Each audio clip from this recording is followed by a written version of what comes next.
कल्पना कीजिए एक ऐसे सम्मान की जिसे पाने के बाद व्यक्ति का स्थान देश के राष्ट्रपति और प्रधानमंत्री के ठीक बाद की श्रेणियों में आता है। एक ऐसा सम्मान जो किसी भी भारतीय के लिए गर्व की सबसे ऊंची चोटी है। जी हाँ, मैं बात कर रही हूँ भारत रत्न की। अक्सर हम खबरों में सुनते हैं कि फला हस्ती को भारत रत्न दिया गया, लेकिन क्या आप जानते हैं कि यह सिलसिला शुरू कैसे हुआ? क्या इसे पाने वाले को करोड़ों रुपए मिलते हैं या फिर उन्हें ऐसी सुविधाएं मिलती हैं जो एक आम इंसान सोच भी नहीं सकता? आज की इस खास वीडियो में हम भारत रत्न के इतिहास से लेकर इसकी चयन प्रक्रिया और मिलने वाली सुविधाओं की पूरी ABCD समझेंगे। अगर आप स्टूडेंट हैं तो यह जानकारी आपके एग्जाम के लिहाज से भी बहुत ज़रूरी है। तो चलिए इस सफ़र की शुरुआत करते हैं। कहानी शुरू होती है 2 जनवरी 1954 से। उस समय देश के तत्कालीन राष्ट्रपति डॉक्टर राजेंद्र प्रसाद ने इस सम्मान की घोषणा की थी। शुरुआत में ये तय किया गया था कि यह सम्मान राजनीति, कला, साहित्य और विज्ञान जैसे क्षेत्रों में असाधारण काम करने वालों को दिया जाएगा। पहला सम्मान किसे मिला? साल 1954 में सबसे पहली बार 3 महापुरुषों को चुना गया। स्वतंत्र भारत के पहले गवर्नर जनरल चक्रवर्ती राजगोपालाचारी, हमारे पूर्व राष्ट्रपति और महान दार्शनिक डॉक्टर सर्वपल्ली राधाकृष्णन और मशहूर वैज्ञानिक डॉक्टर चंद्रशेखर वेंकट रमन यानी कि CV रमन जी को।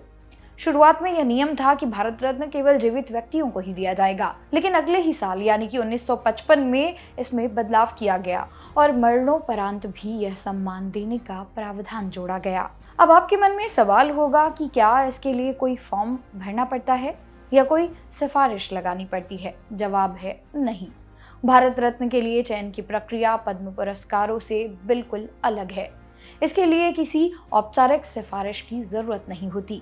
भारत के प्रधानमंत्री खुद राष्ट्रपति को किसी व्यक्ति के नाम का सुझाव देते हैं।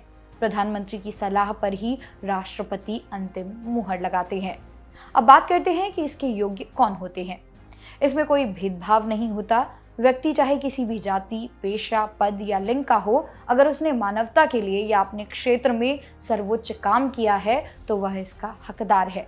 लेकिन एक शर्त है, यह 1 साल में अधिकतम सिर्फ 3 लोगों को ही भारत रत्न दिया जाता है और यह भी जरूरी नहीं है कि इसे हर साल दिया जाए। अगर आपने कभी भारत रत्न की तस्वीर देखी हो तो वह बहुत ही खास है। यह कोई आम सोने या चांदी का सिक्का नहीं है। मेडल की खासियत की बात करें तो यह तांबे का बना होता है और इसका आकार पीपल के पत्ते जैसा होता है। पत्ते के बीच में प्लैटिनम का चमकता हुआ सूर्य बना होता है। सूर्य के ठीक नीचे चांदी के अक्षरों में हिंदी में लिखा होता है भारत रत्न। इसके पीछे की तरफ अशोक स्तंभ बना होता है और जिसके नीचे सत्यमेव जयते लिखा होता है। इसे सफेद रंग के रिबन के साथ गले में पहनाया जाता है। इसे कोलकाता की अलीपुर मिंट में बनाया जाता है, जहां देश के अन्य महत्वपूर्ण मेडल भी तैयार होते हैं। अब सवाल आता है कि क्या भारत रत्न पाने वालों को करोड़ रुपए की इनामी राशि मिलती है? जवाब सुनकर आप चौंक जाएंगे। नहीं, भारत रत्न के साथ कोई भी धनराशि नहीं दी जाती, लेकिन उन्हें जो सुविधाएं मिलती हैं वे पैसों से कहीं बढ़कर है। सुविधाओं की लिस्ट की बात करें तो वरीयता क्रम, सरकारी प्रोटोकॉल में उन्हें बहुत ऊंचा स्थान मिलता है। वे राष्ट्रपति, प्रधानमंत्री और मुख्य न्यायाधीश जैसे पदों के ठीक बाद 7वें नंबर पर आते हैं। मुफ्त में यात्रा, उन्हें जीवन भर रेलवे में फर्स्ट क्लास की मुफ्त यात्रा सुविधा मिलती है। इसके अलावा एयर इंडिया भी उन्हें विशेष सुविधाएं देती है।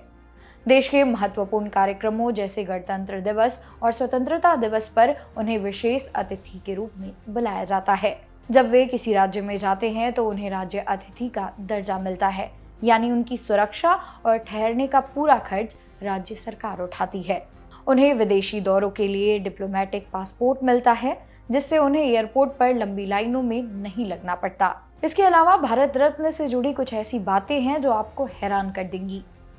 पहले खेल के लिए यह सम्मान नहीं दिया जाता था, लेकिन 2013 में नियम बदल गए और 2014 में मास्टर ब्लास्टर सचिन तेंदुलकर सबसे कम उम्र में भारत रत्न पाने वाले पहले खिलाड़ी बने। क्या सिर्फ भारतीयों को ही यह पुरस्कार दिया जाता है? नहीं, मदर टेरेसा, खान अब्दुल गफ्फार खान, जिन्हें सरहदी गांधी कहा जाता है, और दक्षिण अफ्रीका के महान नेता नेल्सन मंडेला को भी इससे नवाजा जा चुका है।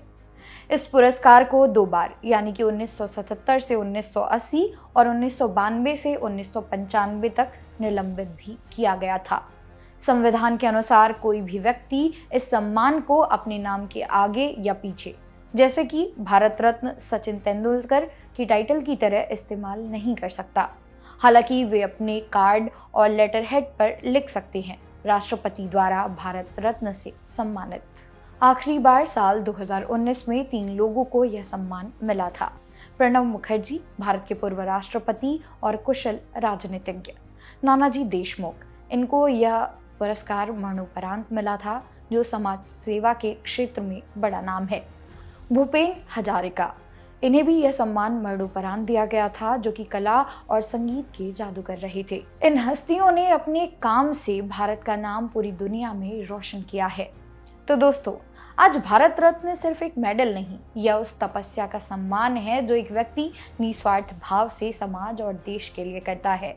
यह हमें याद दिलाता है, अगर हम अपनी प्रतिभा का सही दिशा में इस्तेमाल करें तो देश हमें पलकों पर बैठाता है। उम्मीद है कि आज की यह भारत रत्न स्पेशल स्टोरी आपको पसंद आई होगी। अगर आप एक स्टूडेंट हैं तो इन पॉइंट्स को नोट्स कर लीजिए, क्योंकि ये आपके सामान्य ज्ञान यानी कि जीके के लिए बहुत उपयोगी हैं।